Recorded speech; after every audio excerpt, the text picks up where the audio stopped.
Welcome, good people, and you join us on a Saturday at Bike Shop Rivonia, where things are busy. People are on a day out, food is being bought, motorcycles are being bought, and life is good. Beyond that, every time we go to Bike Shop Rivonia, we find something interesting. This time we found this little gem. It's a BMW HP2 Enduro, a motorcycle BMW produced between 2005 and 2008. It may not have the pretty looks of some of the other GS's, but frankly, this bike doesn't care. For this model, BMW went full-bore off-road adventure, creating a motorcycle designed to take on the roughest of the rough.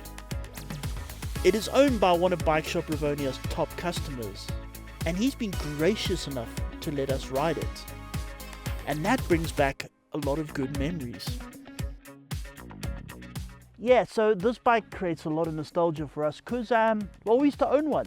I mean, back in 2004, we bought one when we were doing Bike SA magazine. Yeah, we bought one and we owned it for 20 years. And it was glorious and it was great. We used to call it Donkey. The reason was simple. I mean, it wasn't the prettiest motorcycle in the world. It wasn't the fastest, you know. We had a KTM 1190s and the standard GS, well, all sorts of stuff were quicker technically in a straight line. But especially towards the later years, especially when the super adventures came out, those kind of things. I mean, you know, Donkey was a bit slow. But here's the thing, it would go anywhere, continuously, without stopping. I mean, it was just unbeatable. Anywhere you wanted to go. We went on desert runs. You took it anywhere. It could be fine. Mud, snow, whatever. It would go. Yeah, sometimes we had mud in the desert. It was quite funny. People used to walk around going, wasn't there a desert here somewhere? Yeah, this bike would outperform that. Even when we got to the dunes, sand dunes, we used to ride them up to the top of sand dunes. It was utterly incredible. And it went for 20 years. And then it sort of caught fire. Wasn't really our fault. Someone else was riding at the time, and I don't know quite what happened, but it sort of, yeah, a little bit caught fire. So that wasn't fun. But apart from that, it was brilliant in every way, and we have such fond memories of this motorcycle.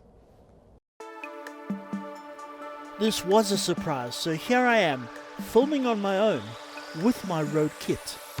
Apologies for that. Now back to the HP2. The motor is the one BMW was using at the time. Of course it's a boxer twin, of course it's air cooled, of course it's fuel injected, and it pushes 105 horsepower and 102 Newton meters of torque. Here's the sort of strange thing, is that at the time, with these 1100 air cooled motors, KTM I think had their 990 Super Adventure liquid cooled. Some of the Japanese guys had other adventure bikes out in the market, Suzuki V-Strom, all of that kind of thing, all liquid cooled, all that kind of thing. Very sort of modern, and this motor was very much a kind of a bit of a dinosaur. You know, we sort of welcome back to 1948. But here the interesting thing is now, when you ride it now, it feels, again, nostalgic. It's like it's got this certain amount of sort of quirks and kinks about it that just makes it kind of fun. For example, it's got a ton of compression when you start off. Really, you know, a ton of compression, which you're not really used to. You don't really realize it with modern motorcycles, how they kind of work.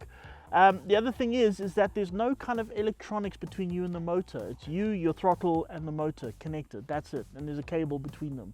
There's no gadgets, there's no ride by whatever. It's just, that's it. It's you and the motor. You open the throttle, and there's this beautiful mechanical feeling about it. That, you know, this sort of connection, this mechanic. Like, you open the throttle and tons of spinning bits start spinning more.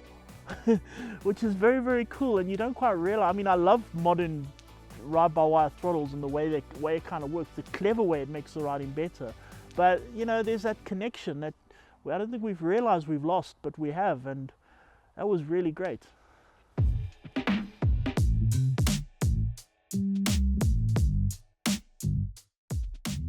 Now, this motorcycle is all about tackling the off-road, so BMW gave it a ton of suspension travel to match.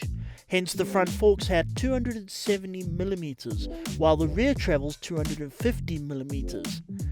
That's a lot.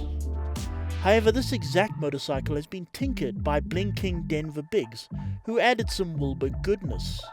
And this is completely understandable.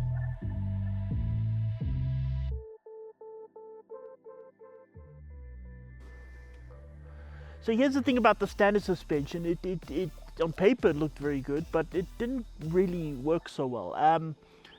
So what happened is that it felt very spongy, you know, kind of got sponge work on it, and when you're riding it, it has the sponge cake effect where it feels like you're sitting on a sponge cake, you know, because it would move every time you brake, it would move, and accelerate, it would move. It was very soft, very squishy, very good at absorbing big bumps. That was very, very good. But you know, it got a little bit wallowy, a little bit unstable. It also wasn't terribly reliable. For example, our bike, the back shock on a ride somewhere actually snapped in half. The sort of shaft snapped. Some clever person that was with us managed to get some wire from a fence, and was somehow able to make it usable, and we could ride it slowly back into civilization. We then had to get an aftermarket shock put on it, which then also never worked. Well, never gave problems. And a ton of people at the time were putting aftermarket suspension on these bikes. So honestly, this is not something new. And that suspension that old Denver Biggs has put together, it feels really good. While they were tinkering, they increased the size of the rear wheel from 17 inches to 18 inches. Beyond that, the steel frame is standard, the 13-litre fuel tank is standard, and it weighs an absolute nothing, 196 kilograms. So what's interesting about this rear wheel, the bigger rear wheel, is that, you know, like in motocross, you've got a motocross and you've got an enduro. In enduro, they use a smaller rear wheel because it makes a bike more stable. Motocross, bigger rear wheel makes a bike steer quicker. It also makes it roll better, especially over big yumps and stuff like that. So the bigger rear wheel is more for kind of serious off-road. It feels a bit better. And I mean, the HP2 was already so extremely stable that it didn't really matter. I mean, the chassis layout, the bigger back wheel could work. Why not? And this one, it does feel really good.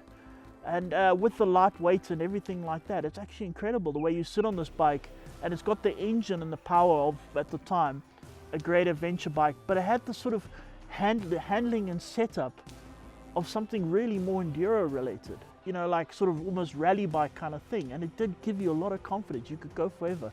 And we used to take these bikes into the desert run. And these giant Kalahari freeway, where these giant gravel roads, I mean, they were the size of a freeway, of a cement freeway, but gravel, stretching out into the Kalahari desert where there's nothing, and long straight sections of absolute nothingness. And you used to sit there barreling along on this bike like this at full taps the whole day. The bike would sit at around 180 kilometers per hour. If you got it all up with a lot of momentum, you sat at about 180 kilometers per hour. And obviously the gravel road wasn't perfect, so the bike used to move under you at 180. And the trick was lie down on the tank like this, relax your arms, especially this arm, and just let the bike move. And you keep the throttle open, you keep going at 180 kilometers an hour, and you could go like that forever. Oh man, it was such good times. And this leads us on to the biggest problem, and the reason this motorcycle was in production for only 4 years. Firstly, it was jolly well expensive, a good deal more expensive than the standard GS, despite technically having less kits on board. It was also extremely specific. So this is a bike that very much has a kind of very specific intentions to it. It's built for a very specific purpose, you know, to achieve a goal, to achieve a desire. And the Germans are very good at this. Yeah, so, you know, if we're going to make the goal, we do it efficiently, and they're good at efficient, and it did work. I mean, this bike was, for what it was made for, utterly brilliant, utterly perfect. It was never designed to be a long distance adventure machine. There was no wind. I mean, this bike had a small shield. The original did not. It had a flat motocross style seat.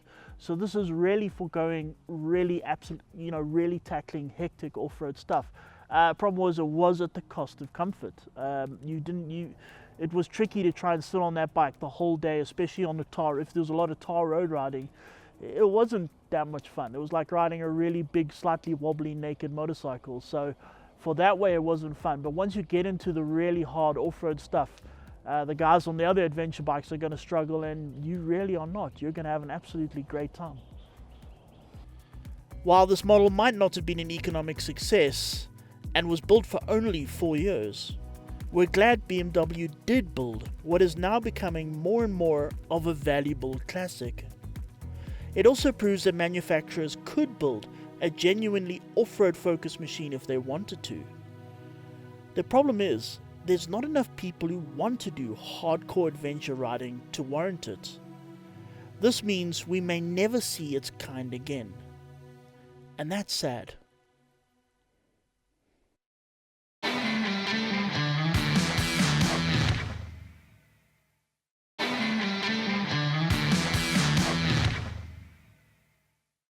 Right now, ladies and gentlemen, we're going to have a look at sort of behind the scenes on the bike show, or more accurately, along the lines of how it's made. And also, we're going to look at how you get really cool images that look like they need some sort of weird, expensive Hollywood cinema jig sort of thing, but not actually. You could do it at home. And it involves one of these. This is a pouch, but inside the pouch you will find this.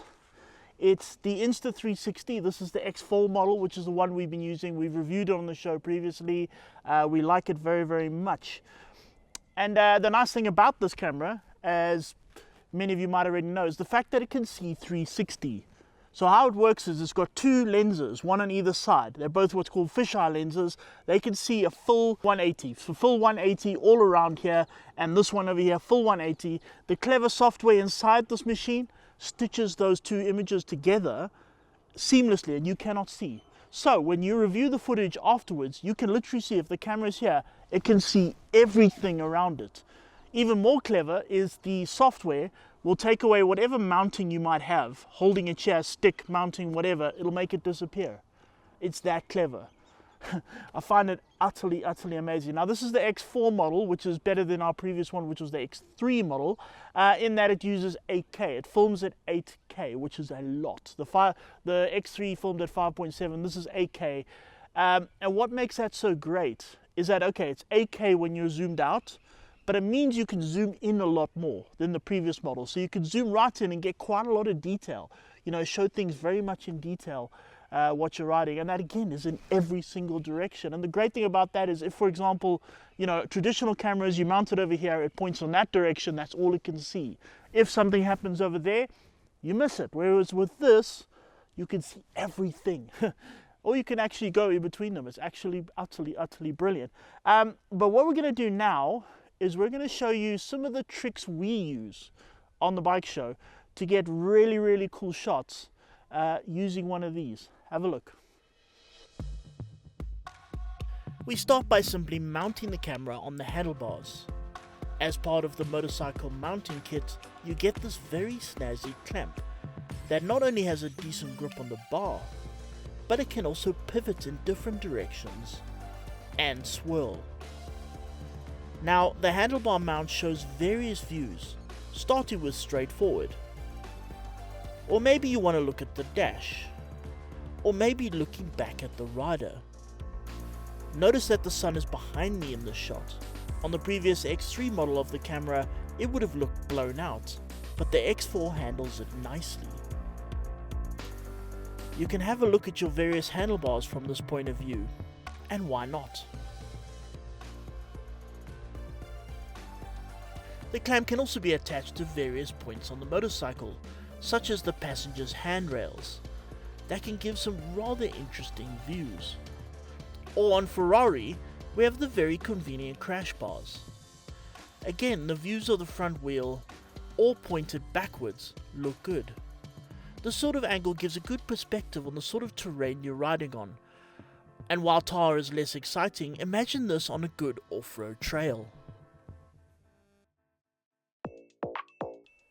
The motorcycle mounting kit includes a selfie stick. But we went one further and got this special lightweight carbon fiber model that's not only strong and lightweight, but also is 3 meters long. One great feature of this is that if you extend it 3 meters straight up, it kinda looks like you're shooting from a drone.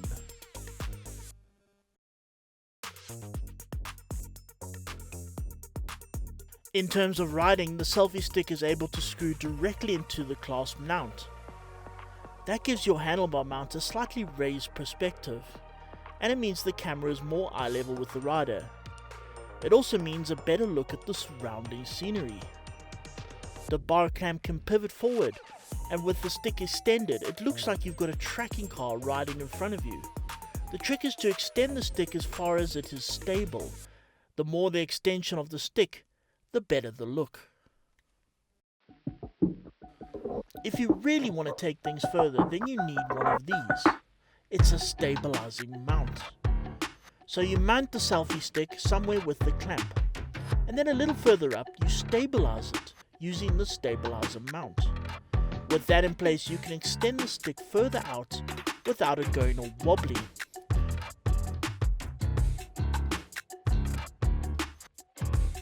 While people might get a kick out of having their shots all wide and wonky, the truth is that the more you zoom in, the better the shot looks. And you can't zoom in unless the camera is far away enough, and if the camera is stable enough. Luckily, between the stabilizer mount and the control of the Insta360, this is very possible. Then there's the brave approach. If you're a rider confident enough in your abilities to ride with just one hand, then you could use the other one to hold the selfie stick and the camera. The joy of this is that you can get the camera to places where it's not possible with mounts, and you can move the camera to get some great panning shots.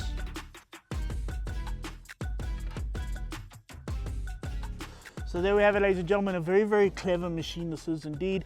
If you want one, they're not that expensive actually. It's about 13 grand just for the camera itself, which is not bad. I mean, you compare it to some of the other cameras, it's similarly priced. More so if you want a lot of the kit, a lot of the equipment we've seen today, you could buy what's called the motorcycle mounting kit. It's actually called the motorcycle mounting kit. Together with the camera, it's going to cost you about 15.5 grand. It includes most of what you've seen. For about 16, 17 grand, you can get everything you could ever want for the full spectrum of everything, and film some very, very cool stuff. It's imported by Photo First. You remember them in the old days when you used to want to take your, used to go out for the weekend full of film, do a film reel, you know, the old school camera, disposable cameras. You take it down to Photo First, an hour later, there you've got your photos. Nowadays they don't do as much as that. They actually still do. You can go on their website, you can submit your digital photos and they'll print it, which is pretty cool. But of course they've diversified. They're now the importers of these, and the people there are also all motorcycles and really cool guys. If you don't want to go to Photo First, you can go to bike shops like Bike Kings and a few of them. They have them on sale there. So yeah, go and have a look.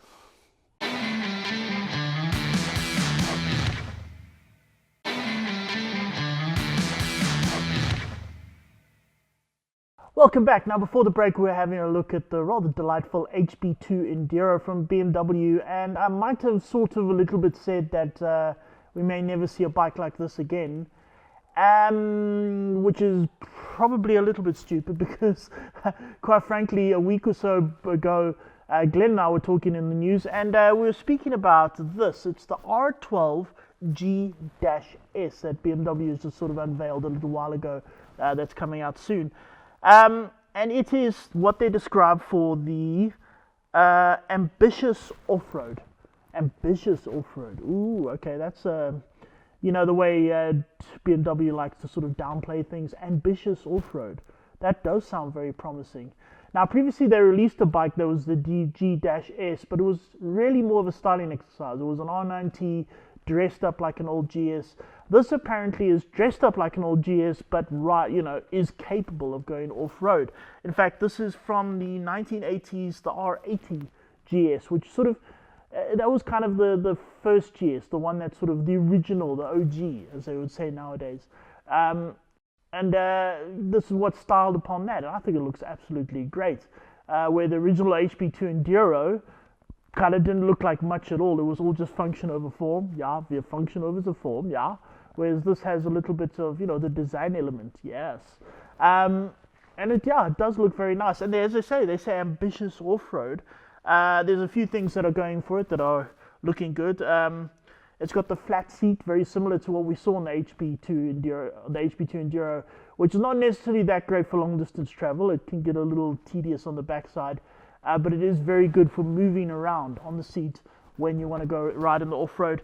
At the same time, it's using the 1170 motor. That's the sort of air water cooled sort of mix.